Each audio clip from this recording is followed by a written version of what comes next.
Oh, man. How are you? Out of breath. I'm gonna steal that pen. From that hard campaign you ran? Yeah, I know. It was real touch and go there for a while, wasn't it? That's right. Congratulations, by the way. Yeah. Oh, thank you. You guys are live. To you too. Thank you. Okay. So we will call to order the meeting of the Seminary Services Committee. I'm going to start a roll call. Greg Elliott. Here. Joe St. John. Here. And I'm here. So let's get on with the minutes. Did you review the September 1st, 2021 meeting minutes? And can I have a motion to approve? But I don't believe I was in attendance. Oh, no, this is the September one. Were you at? I might have been the only one that's here that was at the September meeting. I wasn't We're here. dealing with October meeting. Hold on, let's. Well, we didn't even have an October meeting. Right. Oh, is that what it was? Okay. Yes. So the last official meeting was the September meeting. Then, because I was in attendance, I will make a motion to approve. Okay, I will second. Roll call. Greg Elliott, Yes. Damon Capel. Yes. Joe St. John. And abstention. All right. Do we have any visitors tonight? Okay. All right. Old business.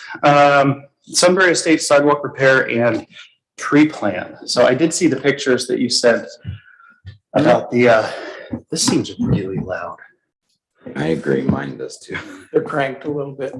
We made sure that we got Zoom being better, so. Good. Okay.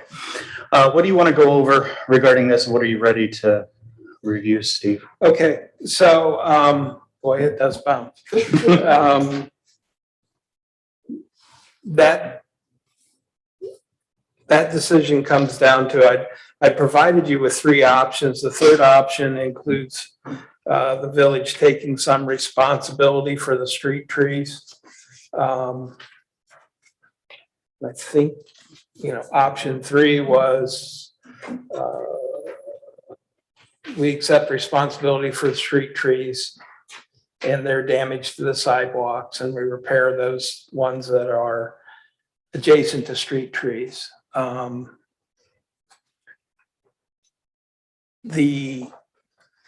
There is a sheet that I also gave you about Central Ohio policies regarding sidewalk maintenance as it relates to street trees, and it's right at least half of the communities, Delaware, Westerville, Bexley, Upper Arlington,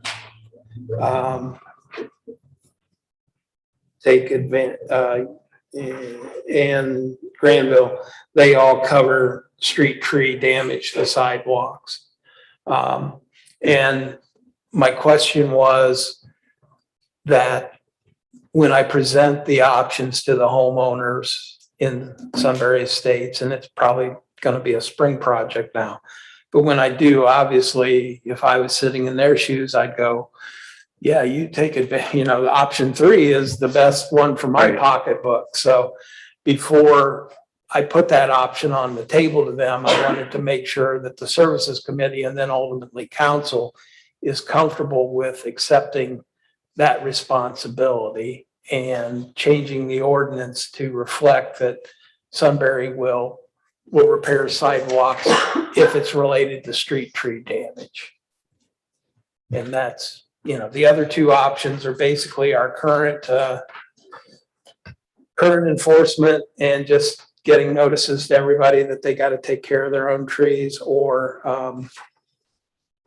getting them a notice, but also at least being an intermediary and getting some economies of scale from having a sidewalk concrete person and then either the slicing or the slab jacking person there to do their work so they could do it in a bulk rate. But that was my question to you is, do you want to look at changing your ordinance to accept street tree damage, or do you want to just keep the ordinance as is and have us enforce it as is? Do we set a precedent if we change the ordinance that anytime in the future, there's a, Yeah, once the ordinance was changed, then we'd be accepting street trees until such time as you decided to amend the ordinance again to take street trees out of the equation. and would it, when we say street trees, we mean just trees like that are in the tree lawn, not in someone's primary lawn, right? That's correct, yes. Okay. But at the end of the day, if we replace street trees, we're gonna replace them with trees that won't do the same damage in the future. So we're not necessarily talking about setting ourselves up for a lot of responsibility in the future, correct? It should be less, we get the right tree in the right space or if we accommodate a current tree that needs another couple feet by talking with the homeowner about changing that sidewalk slightly to give the tree a little more room, then yeah, we're gonna minimize that chance of damage. Well, we won't minimize, we're gonna make it less than it is right now. So what we're really talking about is presenting option 2 with the possibility of presenting option 3 to, I always forget to the estates. Yes. Okay. I'm curious what you guys think about that sidewalk cut in. Just my aesthetic of it, I think it looks weird. Especially where it shows 2 of them side by side. Looks like someone was following a snake when they made the sidewalk. So I've never seen this in use before. If you go down Red Bank and Maxtown and go towards Giant Eagle and Meyer, there's a church there. That older They- church. I forget what it's called. Greg, what's the church there called? Heritage. Hmm. Along that neighborhood, there's a really nice bike trail that does this. And I mean, it's a multi-use trail that kind of winds with the trees. I mean, you can tell they made it, they incorporated it into the landscape. I understand the sidewalks are a little bit different. Mm-hmm. When I look down through the list and the different comparative areas, Mhm. I mean, all the areas that seem to, where the municipal entity owns the responsibility, more or less saying that the municipality values trees, values good sidewalks, is willing to invest in them. All the ones that are listed here, Granville, Upper Arlington, Bexley, Westerville. I'll stop there, but there's some others in there. All those communities, to me, when I drive through, feel good. Yeah, it feels good to drive through. And I think you can tell there's, just kind of a legacy initiative over the years to invest in trees and sidewalks and things of that nature. If I was proposing to the neighbors, I would say option 1 is what we have today. The burden is on you. Mm-hmm. And we're evaluating, a second or third option. And if I was in their shoes, I would definitely say option 3. But I think it's good to get their feedback as well. I'm sorry, does option 3 include the meandering of the sidewalks? Did it say that? I don't It know. doesn't That's say what that. It said it would allow for it. Yeah. Allow for, okay.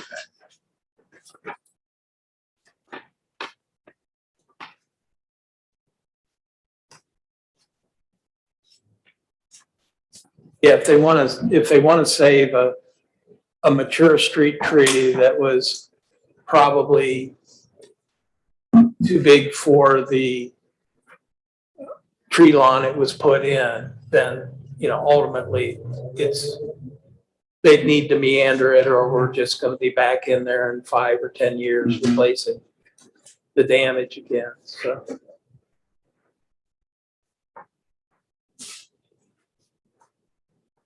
I don't see that happening in the newer neighborhoods. I mean, anyone from this point forward, I don't see that happening. Sure. Where I would see that scenario coming up is in kind of the historic square and the surrounding neighborhoods.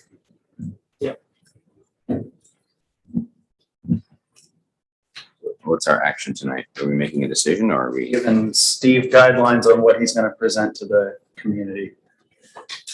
In the state. I agree with the vast majority of what Joe said. I think we invest in trees. I think that's, a good blanket ideal to go forward with. And Definitely letting them know that the ordinance is where things are right now and see what their opinions maybe are on the 3rd. I don't know. There again, it's just me talking. I probably wouldn't be okay with that in front of my house. I'd say take the tree out, but it's hard to say. At the end of the day, this is their neighborhood. So they have, I think they should collectively have some say in how we address it. Okay. I think that gives me enough to be able to have a conversation with them. And get You back let me to know you on that. when you're able to plan that meeting for. Yeah. If there's any chance I can go, I will. I won't guarantee it.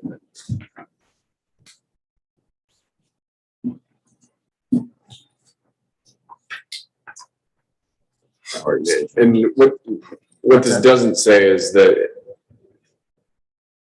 if regular cracking, heaving happens, that we own all of that. We're just saying that for trees specifically. That's correct. And that we're committed to maintaining trees to the extent that we're able to Right. maintain them, right? Sidewalks still remain the purview of the homeowner. That's correct. Yes. All right. And I think that over time, we'd like to budget some money, as we budget for trails, budget also for sidewalks and just eat that off in a few bites at a time and get the system up to a point where it's in better shape than it is now. So, okay. So along the same lines, we've got Sunbury Mills tree replacement. Yeah, just informationally,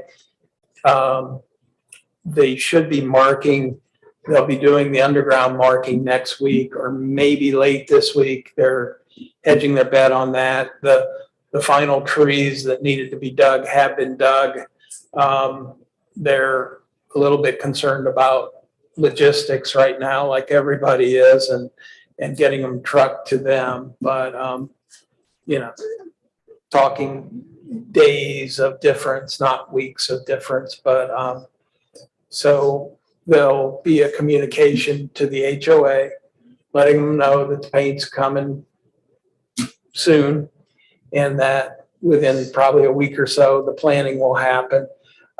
They have asked that we post no park. I think most of those streets, well, no, there is some parking on those streets, but they asked for no parking on the street on the couple days that they're installing there. It'll just make it go quicker for them and less risk to people's cars and things like that. So, and we've had pretty good communications with the HOA and we'll continue down that line in terms of keeping them aware and also using their capability to communicate to their residents, their HOA residents, what's going on. So it will be happening here real soon and we'll want to, I need to get our Tree City USA application together here toward the end of the month. And so I may ask the mayor or somebody to come out and do a picture opportunity with one of the trees being planted. So, that's one of the promotional things that Tree City likes to see. Good 2025 campaign fodder. Yeah, there you go. Hopefully they'll all be thriving then. No problem. Is it bad to say that I'm looking forward to not talking about trees and services committee I get in the it. future? I want to get that one There's been in the back. feels like a little like parks. Let's bring it back to basketball hoops. Yeah. That's a fun conversation too. Okay, so we're on to the trunk sewer and AEP updates. You want to provide any update on the sewer? No, it was just on the old business, so we probably just carried over. I'll just quickly, AEP's all done and out of the way. That was done a long time ago. The contractor has got all the pipe in the ground and 90% has been tested and has passed. The infiltration test, they've been doing vacuum tests on the manholes and they've all been passing so far. There's quite a bit more of those still left to do. There is a couple of sections that did not pass what's called the mandrel test. The pipe got a little squished with the backfill, so I have to dig those up, let it get rerounded, and then do a better job of compacting the gravel in around them and protecting the pipe. But that's all normal construction stuff. They're in the process of trying to dry out so they can do some grading and get some seeding done. We're still working around the lift station a little bit. We're going to get a new fence in because they had to take the old fence out with the work at the lift station. But if I were to hazard a guess, 30 days from now, we ought to be just about done. I have a technical question. What's the material of the pipe and manholes? Is it concrete? The manholes are concrete. The pipe is a plastic. So the manhole is concrete technically a porous material? I'm just surprised it holds a vacuum. Yeah, there's rubber gaskets. Okay. It's porous, but it's not Yeah, that porous. I'm just surprised that that would hold a vacuum. Yeah, no. Well, we're not pulling a real strong vacuum. We're just making sure there's no obvious leaks that water can infiltrate when we're all there. Okay. And while you have the floor, you want to talk about 2021 streets plans? I don't have, I forgot to bring my notes on that. I did get an update. I believe that they've started, and I believe they're going to be planing all the streets that we're going to be repaving, I think tomorrow. Yeah. We're pretty close to getting a whole lot of that out of the way, but I'm not sure where we are with the crosswalk out in front of the municipal building. It's complete. It's all done? Yeah, Okay, there's a little bit of curing left, Okay. but because I did hear that they had Granville closed. So yeah, he's on his way. If we just a couple more days of dry weather is all we need, and we'll be most of the way down there. I had a couple calls from folks that were concerned we were ripping out the brick street, and they thought that what was happening a couple streets over on Morning was happening over here. I was like, it's not, I promise. Your city engineer learned his lesson. We won't make that mistake again. I take it there's a lot of love for the brick streets. Yeah, absolutely. They're expensive to maintain, but we've consistently, tried to chip away, no pun intended, like had, the damage. No, that's true. The previous mayor implemented a program. He tried to earmark about $50,000 a year out of our street program to specifically address repairs to our brick streets. And he figured, after 10 or 15 years, we'll get them mostly done. And he was right. We're well on our way to doing that. All right, on to new business. I'll admit I don't know anything about resignation. There's a Martin letter. Fisher submitted his resignation. So it's that one. Yes. Okay. Mr. Mayor, from the committee or from council? From council Okay. and the committee. And Well, Yeah, he received a promotion and he's moving to Maryland, and we're happy for him, but we're sad for us. Which is why mayor was appointed to this committee, I believe, so that we had 3 people as voting members of the committee, correct? That's right. so is that effective immediately? Will he not be here this evening? Correct. Today, it's effective. All right, high school TIS is traffic impact study, right? Yes, it is. And so you should have a separate document at your desk tonight that looks like this. I apologize for the lateness of it. I didn't get it till about 2 o'clock today. And I also apologize. I had led you to believe that this was going to be in a more complete condition. It's not quite there yet. It's still a work in progress, but I did want to share it with you. So what we were asked to do, or at least we understood we were asked to do, was to take all of the roadway improvements identified in the high school traffic impact study. There was about $3.2 million worth of improvements identified as needed because of the traffic generated by the high school and the elementary school. We've done one of those projects. We did a $500,000 project to put the turn lane in on West Cherry Street. That leaves about $2.7 million worth of improvements, and we were asked to create a program on how we, as the city, could build those needed or identified roadways. And so we reviewed the TIS, we reviewed the projects identified. We married that with Sunbury Parkway and the future improvements. When the interchange goes in and we now have a more robust connection to the interchange with Sunbury Parkway, we don't want to be building anything now that has to get ripped out when Sunbury Parkway gets built. And we've identified a 4-phase approach to completing all of the identified roads. And I'm not going to go through each one, but they're identified narratively and they're identified in graphic form. And what our traffic expert believes is the best way to approach this is by intersection. Doesn't make sense to do one leg of an intersection this year and another one 2 years later. And so he's laid these out. The first intersection, the first phase is Route 3 and Cherry Street. A couple of, there'd be a right turn on westbound, a right turn on eastbound, and we would extend the turn lane that we've just put in all the way back to State Route 3. And all that pavement stays. We're just going to extend it on back.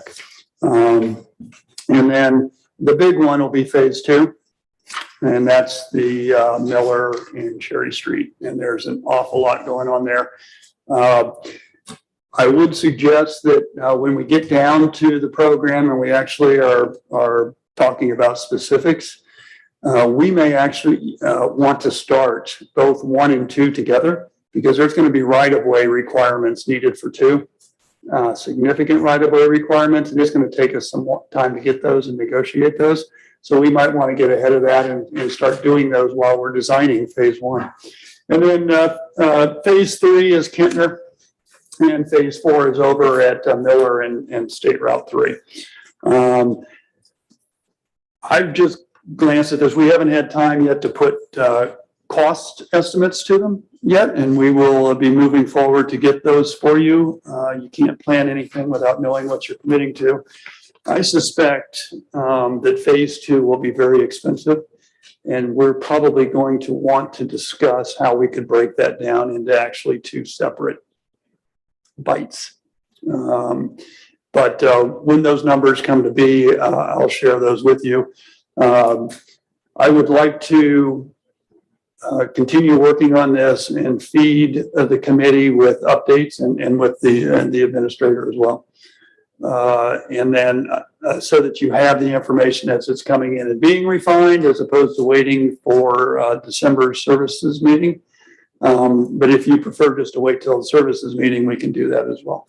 But I will be back in December and we'll have a more complete discussion of how we think this looks, bringing this to completion. And I don't expect you to have any questions tonight, but I would invite you, as you have an opportunity to look at this, to shoot me emails, texts, give me a call, whatever your preference is, and we'll respond to the committee as a group with answers to your questions. This is a rhetorical question. This looks more expensive than $2.7 million. I'm gonna actually answer your rhetorical question. We found the TIS estimated the turn lane to be $440,000 and it came in at $526,000. So we expect that the 2.7 million will be more like 3.7 to 4 million when it's all said and done. Especially as you push the construction into later and later years. That 2.7 was a 2019 dollar equivalency. So, you know, if we're 7 years down the road, it'll be 20% more just for the fact that we're 9 years down the road. I asked for one more option to be evaluated, and that would be similar to the second approach that was taken in the traffic impact study. Basically a straight shot to 61 through a farm field, how much that would cost and how much, I know it's not an exact science, but more or less, could there be any reduction in scope of these improvements due to a straight shot to 61 to release the traffic, not all of the traffic. Yeah. The school, high school. So we'll be happy to do that for you. High level. And I will tell you that the TIS, we had them look at that as part of the TIS, Right. and that is in there, and I was looking to see, yeah. So It was more expensive, I do recall. when I prepared these little things Right. for you, Mayor, I crossed off the ones that were the options going to 61. Okay. So the TIS had looked at that as an option, and I want to think that it was more expensive because you were building a half a mile of entire roadway Right. and a bridge over Prairie Run, as opposed to a lane here and a lane there. And Right. They also included improvements on Route 3 and 61 as well. Yeah, and we probably still needed something along Miller and other places as well, just not the double turns and the double receivers, but Right. we'll take a look at that. High level. Yep. Mhm. Thank you. Would we be able to do that? I mean, is that private property there? Or who? Yeah, but yeah, we would be able to do it. Okay. Yeah, okay.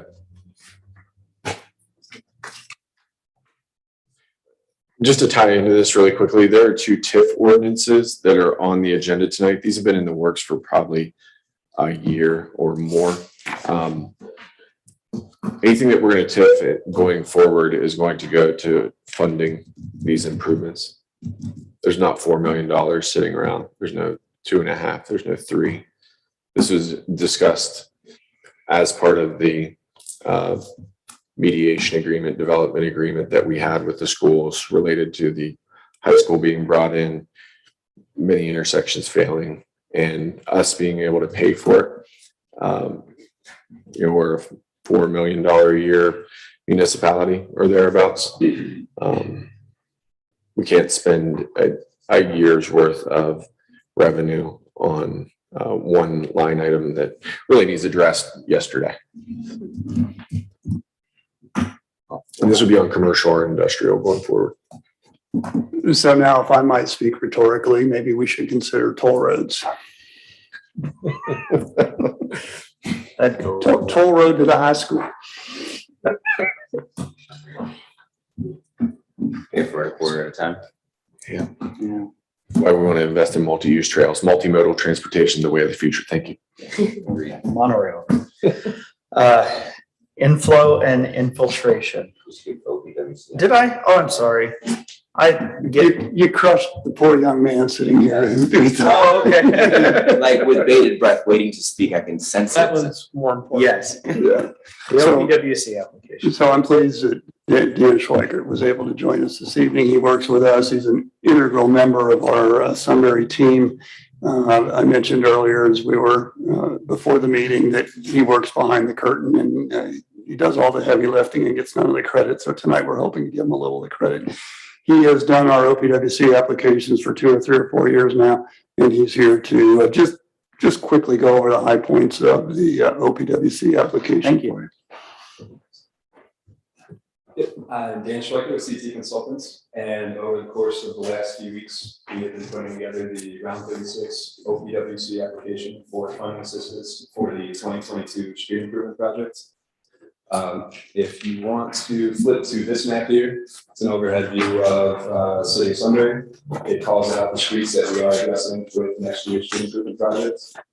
Those streets are Kintner Parkway, Commerce Drive, West Granville Street, South Old 3C Road or South Columbus Street, Southview and Middleview Drives. I'm going to interrupt for just a second. Page 34. Yep. I got there. The remaining ones were South Morning Street, Stone Street, and Hill Streets. The next step we took was to find the total construction cost to address these streets. There is an engineer's estimate in your packet here. Page 33. Final construction estimate or the final construction cost was $998,890, and with the contingency was $1,049,000. Once we found the streets we wanted to address and the total cost to address them, we had to break it out between local share, grant request, and loan request. the Village of Sunbury has agreed to allocate $400,000 towards the street improvement project from their street fund. So that leaves $752,000 for the grant request and the loan request. If you turn to page 2 of the application, that pretty much. I'm sorry, that's going to be 36. page 21, I think. Page 21.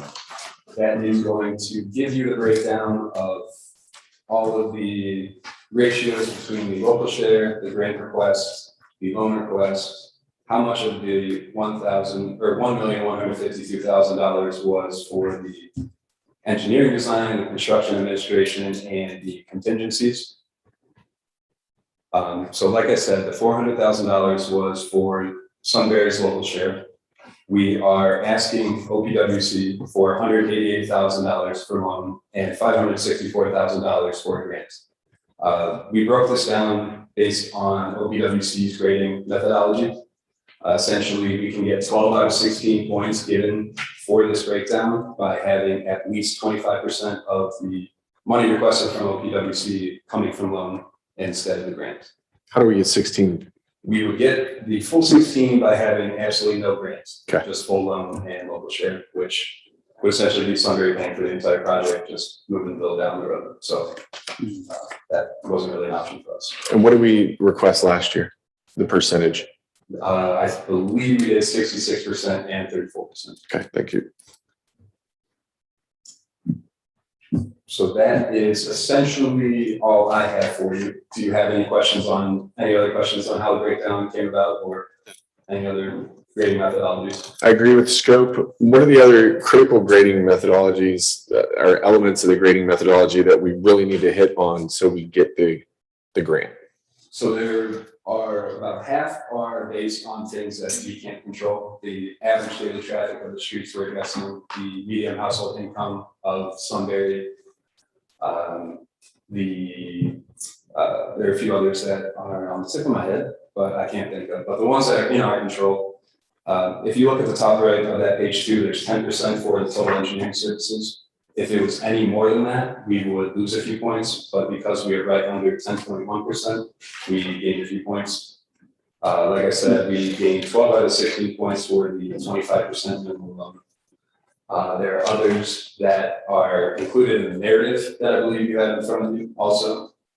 And that is broken down into 10 sections, and that kind of goes into detail of why each street needs addressing, what's going wrong with it.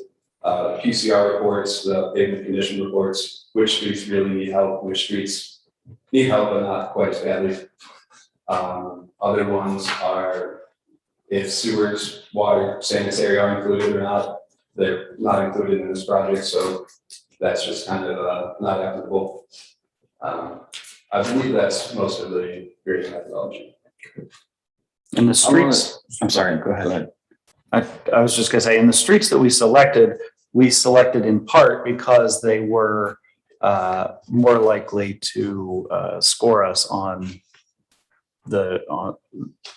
I'm losing my words, but that was part of the reason we added Kintner, right? Yeah, so section 4 in the application is importance of the project to the health and safety. So we picked streets that are significant to Sunbury. They provide service to the industrial park. They provide service to a major commercial park. They provide service to the post office, to the EMS. Mm-hmm. Coming in from the south from Galena, it's a major entryway from the south on Columbus Street there. So, and then Middleburg is the street that goes to the wastewater plant. So we have a lot of key, and again on South Columbus, we've got the high school and Beeley Elementary, right? So we picked streets that are significant in their service to community facilities, and so we think that aids in those points. And there is a large section of the grading methodology that is subjective for the OPWC employee who reads through this, and that is where the narrative comes into play. And we show the pictures of the streets. We, a paragraph or two explaining what's going on with the street, why it needs help, like I mentioned before. So that is kind of where the subjectiveness of their grading comes into play. At the end, it's always a bureaucrat, right? We like, That's the we loan. like them a lot. If we took a loan, how long would the loan, how long would we have to pay it back? I believe it's over 10 years. You But you know what it's 15 usually? 15. That makes sense because the useful life of the project is 15 years, so you can't take a loan out for longer than the useful life. So we're paying that off more rapidly. Yes, we've currently got everything paid off except for the 2020 street project, and we may or may not pay that one off next year, kind of depending on what other projects you guys have on. So question though is, and do we know the interest rate on that? It's 0. Why wouldn't we finance it? Why wouldn't we finance the whole thing? Why, instead of doing the, I'll take the free money before the yeah, absolutely. zero interest. We're asking for $750,000 or we pay $750,000 with But time 0% value of interest. money, like if I I'm have the thinking- money now, it's worth more, right? Like if I keep the 400,000, am I keeping the 400,000 or am I still putting 400 towards it? We're paying 400,000. Either way. Right. Okay, then never mind. To your point though, Mr. Elliott, is if you were to ask for only loan, you capture 4 more points, and 4 points is pretty significant when it gets right at the end where, Right. so you might not guarantee, you put yourself in a stronger position to be fully loaned as opposed to not getting any funding at all, so. So that's what I'm. But you never, you don't know, you just don't So know. if we kept that 400,000 and we've loaned out, financed the whole thing, right? We can put that 400,000 towards something else. No, you still need your local share. Oh, then never mind. Then it doesn't, yeah. Yeah. I misunderstood. All right. We're asking for the free money. for sure. Yes, I understand that. I hate this. It's not truly this, but it's kind of free money either way, but I understand. The other free money we pay for. Yeah, well, I get it. So But there's no interest. this is not residential Best Buy credit card stuff. I was gonna say, if we took it and dumped it immediately in the stock market, I'd follow you there, but. Mr. Elliott and I think the election's behind us. We all. I think Mr. Elliott and I have similar backgrounds and histories. I sat in on a series of meetings many years ago in another community where the auditor, that was their term for their financial chief. And interest rates were a little higher back then, maybe 6, 7, 8%. And he said that a 0% loan was every bit as good as a grant to him because of the interest rates that they were paying on their bonds and things. You're paying no interest on the money you're borrowing, but you can gain interest on the money you keep. That's what I'm saying. But We- the interest that you're keeping right now is like 0.0. Yeah. I understand, but it's 0.01 better than 0. So I get it's nothing, but all right, I'm not gonna argue. We'll take the free money. So when will we submit? We will submit tomorrow. It's officially due November 5th, this Friday, but obviously we need it before then. And we have everything ready, so. You need a signature from whom tonight? We will need a signature from you, Steve, on page 6 of the application, and a signature from Kathy on the certification of local funds. And you have copies for them to sign? Okay. Self, very happy with this. If you guys feel confident about it, like Joe said, very happy with the scope. It all makes sense to me in so much as I understand OPWC, which is about this much, so. We have been authorized by council, I'm sorry. Mr. Piles has been authorized by council to submit the application. We provide this to you as a courtesy and we have time to make any changes if you would like. And so we're not looking for any approvals other than, if you will, a nod or whatever, but this is your opportunity to say, oh no, this isn't what we thought.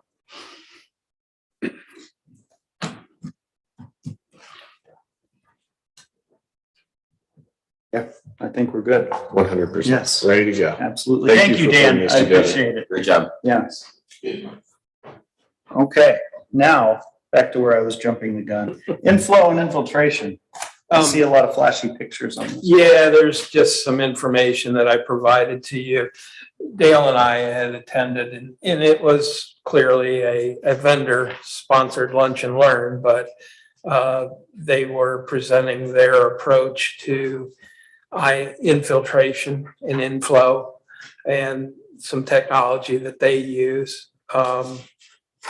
It got us thinking about it. My perspective on I&I is obviously when we had that one huge rain event, we had an I&I situation, and any controlling inflow and infiltration is probably the more cost-effective. If it's a much more cost-effective way to deal with your sewage than to create capacity at your sewer plant. Right. You know, we're going to do both, but I think Dale and I have been talking about it, and I think we're getting to the point. I'm getting to the point with him where, you know, the first step in a process is to realize that you have a problem, and so we've gotten to that point, and so you'll probably be hearing more about that technology. It's basically something that we wouldn't do the whole system, but we would, using his system knowledge, using what we know about our lift stations and the ones that go during a rain, we can start to kind of identify a basin, a sewage basin that we want to study in greater detail, look at the manholes that are in the area, make sure that there's not a collapse we haven't seen that's so deep that with a light you can't see it. You know, you got to take a camera down into it, do some micro area flow testing to see where we get reactions to rains and things like that. So it's more or less a coming attraction, but to let you know that 2022, we're going to study I&I and see if we can't, combined with a planned investment, you know, that will just put us that farther ahead of that capacity curve that we want to stay ahead of. So probably more information than you need, but a good kind of primer to when we come back and talk about it, you'll have a notion of the kind of things we're talking about. So I'm assuming we're gonna get proposals from them to do the inspections and. yeah, we will. We're just going to, I need to work a little closer with Dale yet to kind of hone in on, well, the first thing that we need that we've got to work on is our GIS. We, you know, that's their way of understanding our system. And while we've got one now, our storm sewer system has been GIS. We've still got some work to do on getting the sanitary system GIS. So I'd love to be able to get that GIS incorporated into the auditor site, like our storm water. I mean, that's such a useful tool. And if we did, I think we'd be the only other wastewater treatment plant in the county besides the county that would have it mapped by GIS and accessible for the public. I think that's just, for development, for us being able to know where, you know, pipes are underground. I mean, it's a very useful data set. Huge. And, you know, estimates of when it went in. The one system is a sonic system, so it gives you an idea of the condition of the pipe. And I think it will help us to get much smarter on how we maintain and invest in the system. So fairly big project, but want to work on it. I know we know from just having the big rainstorms, like you said, we know we have an issue in certain areas. But is there smart technology that can tell us when, you know, pump station motors are kicking on, off, where somebody can sit at a laptop and say, hey, we've got pump one running at 80%. We talked about this a couple other times with like the, I forget what it was, like the overflow prevention, you know, backup systems. I'd love to be able to look at like a couple quotes on that as part of the I&I assessment, because I think it'll tell us like, hey, you know what, we're at 80% capacity on a day after it rained 1.5 inches, and we're at 40% every other day. I mean, that's going to be a really quick indicator between A and B. There's a problem. Thanks. There is. It's spend the money and we can make it happen. So Okay, sounds good. You all got it it. takes. Approved. All right, so Spending limit into your head. that's true. A little bit more than that. Maybe not. Something like a Nest Get some thermostat data. or something. Some that's all it is. Some sonic data loggers, Dialing things the like waste that. from the treatment. Streetscapes. I know we were asked to talk about this today. Is that Mr. Parkinson? Yeah, page 54. Page what? 54. 54.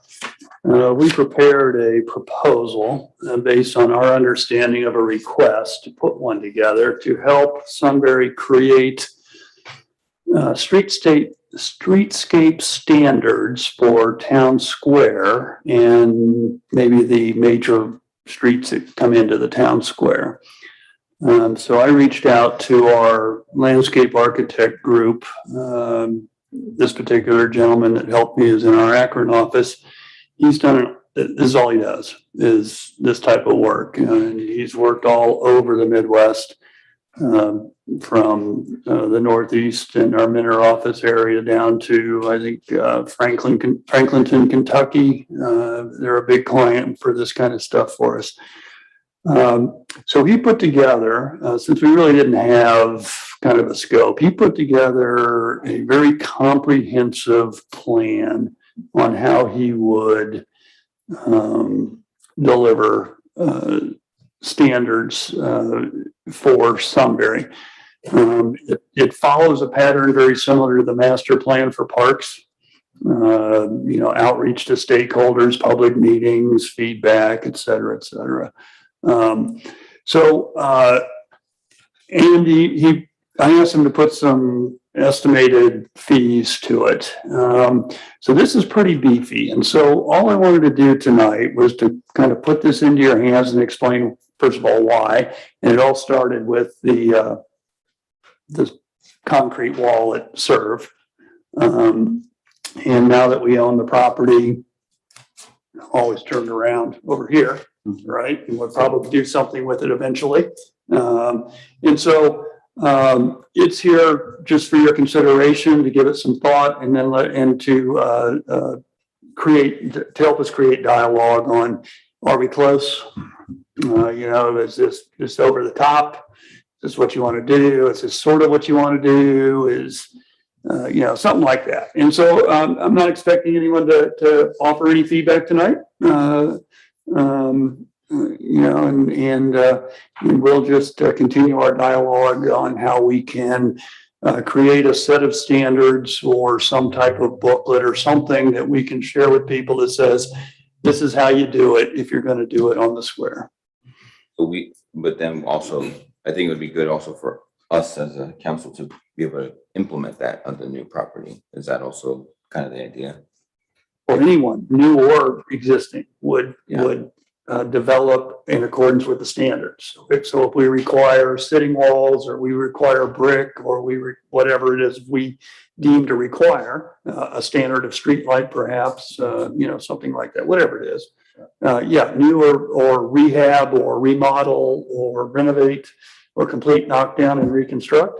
Yeah, it would do that. And I don't believe this gets into architectural standards of the buildings, but maybe that's a second leg down the road, so that if there was to be a tear down, that when it went back more like The rest of the older buildings, as opposed to some modern thing, right?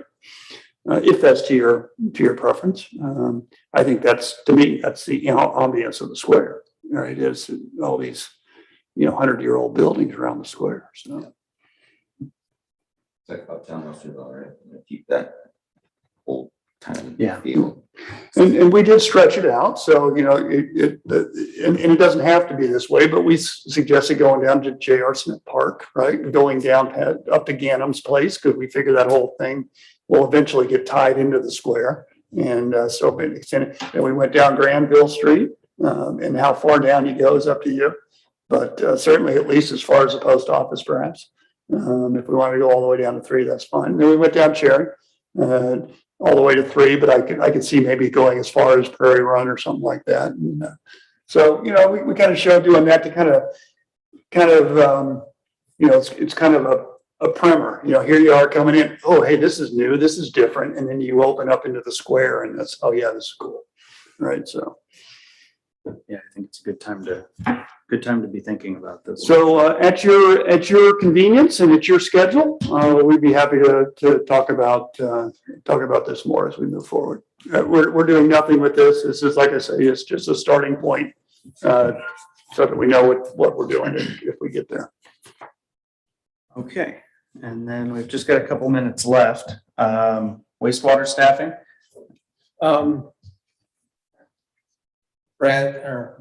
Dale, his ideal situation at least is to have 4 or at 3.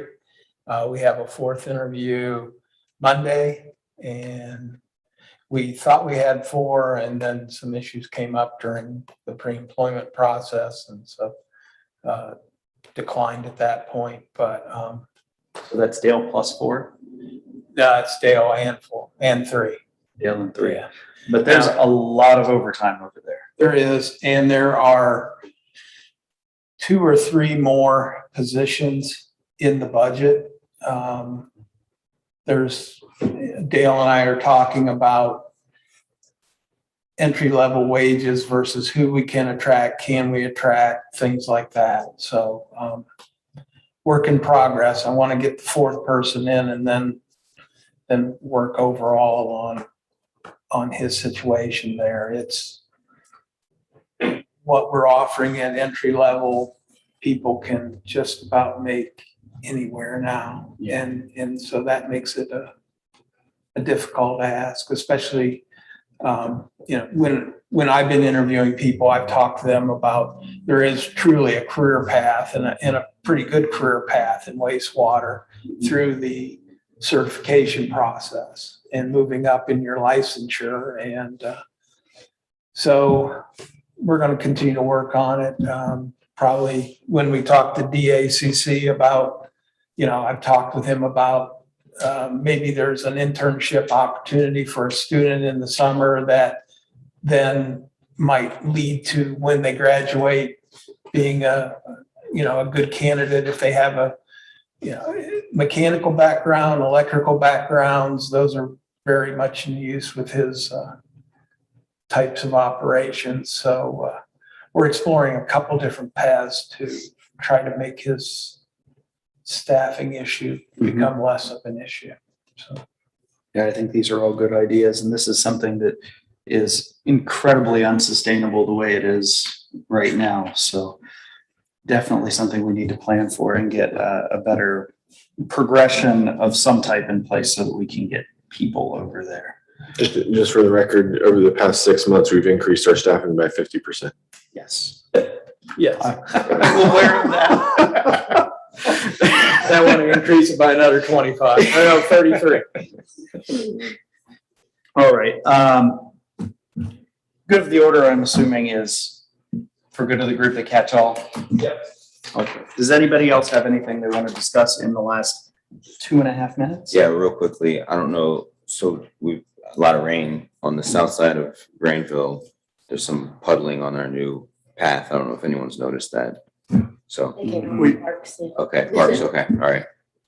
Yeah, so the grading's not done yet. So we're hoping when they get in there, finish, dress up the sides, it'll flow a little better. But it is a low spot and it will be wet from time to time. Okay, all right. That was my only thing. Thank you. All right, anybody else? Namely Joe. Okay, then I will move that we adjourn. Second. Roll call. Greg Elliott, Yes. Damon Capel. Yes, Joe St. John. Yes, Did you find thank it? you. thank you. Okay, because as I was, I remember someone saying, oh yeah, Dave signed that and gave it back to the. Skip the